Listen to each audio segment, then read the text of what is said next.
여러분, 이런 상상을 해본 적 있으신가요? 어떤 일을 정말 오랫동안 준비했어요. 드디어 그 일을 시작하는 날이 왔고 모든 것이 완벽하게 진행되는 것처럼 보였어요. 그런데 바로 그 순간 생각지도 못했던 엄청난 일이 터져버리는 거예요. 기쁨의 자리가 한순간에 슬픔의 자리로 바뀌어버리는 그런 일 말이에요. 오늘 우리가 함께 살펴볼 레위기 10장은 바로 그런 이야기입니다. 성막, 그러니까 하나님을 예배하기 위해 세운 특별한 천막에서의 첫 번째 예배가 막 끝난 직후에 벌어진 충격적인 사건이에요. 도대체 무슨 일이 있었던 걸까요? 함께 들어보시죠. 오늘 이야기를 제대로 이해하려면 딱 한 가지만 먼저 알고 가면 돼요. 레위기 9장에서 아론과 그의 아들들이 드디어 제사장으로서 첫 번째 공식 예배를 드렸어요. 그 예배가 끝날 때 놀라운 일이 일어났는데요. 하나님께서 직접 하늘에서 불을 내려보내셔서 제단 위에 제물을 태우셨어요. 온 백성이 그 장면을 보고 소리를 지르며 땅에 엎드려 경배했죠. 얼마나 감격스러운 순간이었겠어요. 아론에게는 아들이 4명 있었어요. 나답, 아비후, 엘르아살, 이다말. 이 4아들이 모두 아버지와 함께 제사장으로 임명됐어요. 그런데 오늘 이야기의 주인공은 첫째와 둘째, 바로 나답과 아비후예요. 장면 하나, 나답과 아비후의 다른 불. 첫 번째 예배가 끝난 직후였어요. 나답과 아비후는 각자 향로를 들었어요. 향로는 불을 담아서 향을 피우는 그릇이에요. 제사장들은 이 향로에 불을 담아서 향을 피우는 역할을 했는데 이때 반드시 제단에서 타고 있는 불을 사용해야 했어요. 왜냐하면 그 불이 바로 하나님께서 직접 내려보내신 거룩한 불이었거든요. 그런데 나답과 아비후는 그 불이 아닌 다른 불을 향로에 담았어요. 성경은 이것을 다른 불이라고 표현해요. 하나님께서 명령하지 않으신 불, 하나님께서 지정하지 않으신 방식의 불을 가져온 거예요. 여기서 잠깐 이게 왜 이렇게 중요한 문제였을까 생각해 볼게요. 하나님께서는 성막에서의 예배 방식을 매우 구체적으로 정해 놓으셨어요. 어떤 재료를 쓸지, 어떤 순서로 할지, 어떤 불을 사용할지까지 다 정해 놓으셨죠. 이건 단순히 규칙을 위한 규칙이 아니었어요. 하나님은 거룩하신 분이에요. 그 거룩하신 분께 나아가는 방법도 거룩해야 한다는 뜻이었죠. 하나님이 정하신 방법대로가 아닌 자기 마음대로 예배드리는 것은 마치 저는 제 방식대로 당신께 나아가도 괜찮겠죠. 라고 말하는 것과 같았어요. 나답과 아비후가 정확히 어떤 이유로 다른 불을 사용했는지 성경은 자세히 설명하지 않아요. 어쩌면 하나님의 불이 충분히 타오르고 있었기 때문에 다른 불을 써도 괜찮겠다고 생각했을 수도 있어요. 아니면 흥분된 마음에 뭔가 더 화려하게 해보고 싶었을 수도 있고요. 하지만 이유가 무엇이었든 그들은 하나님께서 명령하지 않으신 방법을 택했어요. 장면 2. 충격적인 심판. 그 순간이었어요. 하나님께로부터 불이 나왔어요. 그 불이 나답과 아비후를 덮쳤고 두 사람은 그 자리에서 죽었어요. 얼마나 충격적인 장면인지 상상이 가시나요? 방금 전까지 온 백성이 하나님의 영광을 보며 기쁨으로 예배를 드렸는데 그 직후에 제사장 2명이 하나님의 불로 죽은 거예요. 성경은 이 장면을 매우 간결하게 기록해요. 길게 설명하지 않아요. 딱 이렇게요. 그들이 여호와 앞에서 죽었더라. 이 짧은 문장 안에 얼마나 무겁고 엄중한 의미가 담겨 있는지 모릅니다.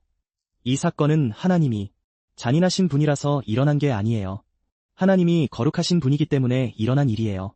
거룩함이라는 건 단순히 깨끗하다는 뜻이 아니에요.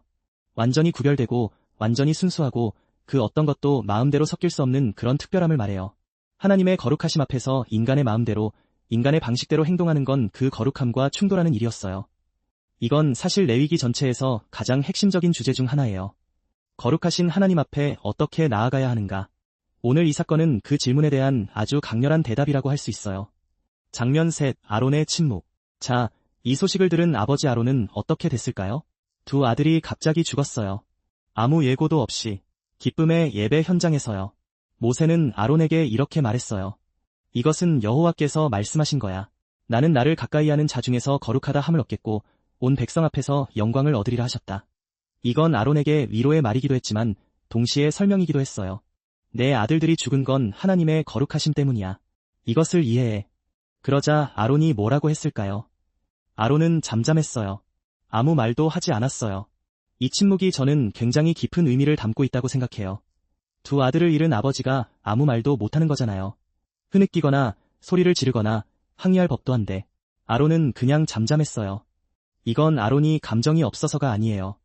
하나님의 뜻 앞에서 인간이 할 수 있는 가장 깊은 형태의 순종을 보여준 거예요. 하나님, 저는 당신의 하신 일을 받아들입니다. 말이 아닌 침묵으로 드린 고백이었죠. 얼마나 고통스러운 침묵이었겠어요. 눈물을 삼키면서 가슴이 찢어지는 것 같은 고통 속에서도 아론은 하나님 앞에 잠잠했어요. 장면 4. 모세의 지시. 그 직후 모세는 아론의 삼촌 아들들, 그러니까 나답과 아비후의 사촌들인 미사엘과 엘사반을 불렀어요. 그리고 말했죠. 너희는 와서 너희 형제들을 성소 앞에서 밖으로 옮겨라. 그들은 가서 두 사람을 그대로, 입고 있던 옷을 그대로 두고 진 밖으로 옮겼어요. 그리고 나서 모세는 아론과 남은 두 아들 엘르아살과 이다말에게 말했어요. 이 부분이 참 특이해요. 너희는 머리를 풀거나 옷을 찢지 말아라. 고대 이스라엘에서 장례를 치를 때 또는 큰 슬픔이 있을 때는 머리를 풀고 옷을 찢는 게 슬픔을 표현하는 방식이었어요. 마치 오늘날 검은 상복을 입는 것처럼요. 그런데 모세는 아론에게 그러지 말라고 했어요. 왜일까요? 너희는 죽지 않으려면, 그리고 온 회중의 진노가 임하지 않으려면 그렇게 하지 말라. 너희 형제 이스라엘 온 족속은 여호와께서 지르신 불로 인해 슬퍼할 것이다. 즉, 제사장은 이 순간에도 자신의 역할을 유지해야 했어요. 제사장이 예배를 드리다가 슬픔으로 예배를 중단하면 그건 제사장으로서의 역할을 저버리는 거예요. 백성들은 슬퍼해도 됐지만 제사장 아론은 하나님 앞에서 자기 역할을 계속해야 했어요. 이게 또 얼마나 힘든 요구인지 모르겠어요. 방금 아들 둘을 잃은 아버지가 슬픔을 겉으로 표현하지도 못하고 그냥 계속 자리를 지켜야 한다는 거잖아요. 하지만 아론은 그렇게 했어요. 장면 5. 제사장의 규례. 이 사건 직후 하나님은 아론에게 직접 말씀하셨어요. 성경에서 하나님이 아론에게 직접 말씀하시는 장면은 사실 그리 많지 않아요.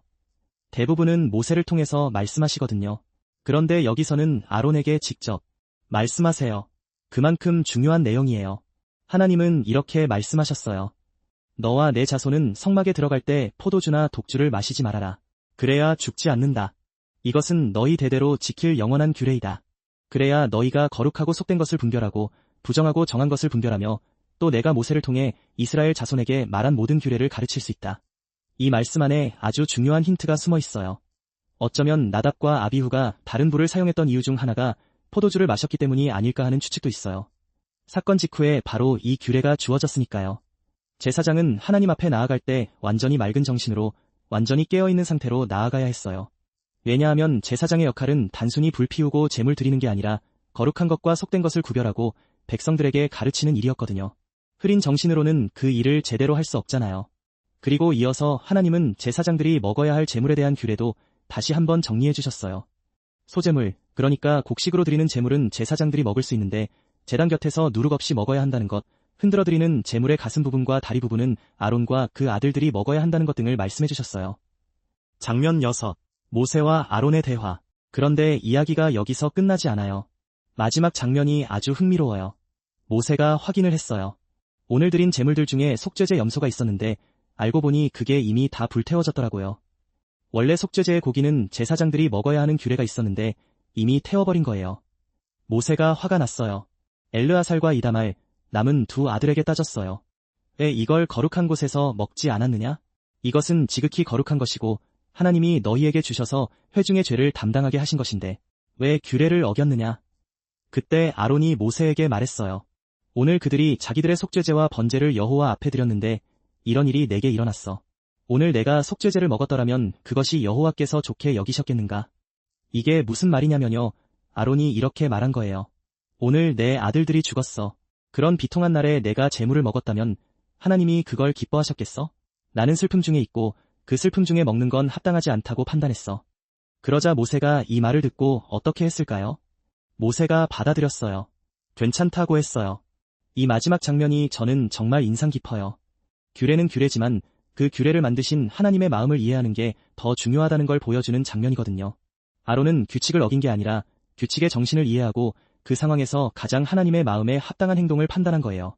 그리고 모세도 그걸 인정했어요.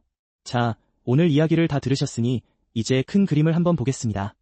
레위기 10장은 정말 무거운 이야기예요. 두 사람이 죽고 아버지는 슬픔을 삼키고 그 자리에서 새로운 규례가 선포되는 이야기니까요. 이 이야기에서 우리가 배울 수 있는 게 뭘까요? 첫 번째는 하나님의 방식대로 예배하는 것의 중요성이에요. 나답과 아비후가 죽은 건 그들이 하나님을 예배하지 않아서가 아니에요. 예배를 드리긴 했는데 하나님이 정하신 방법이 아닌 자기들이 생각하기에 괜찮을 것 같은 방법으로 했어요. 예배는 우리의 감정이나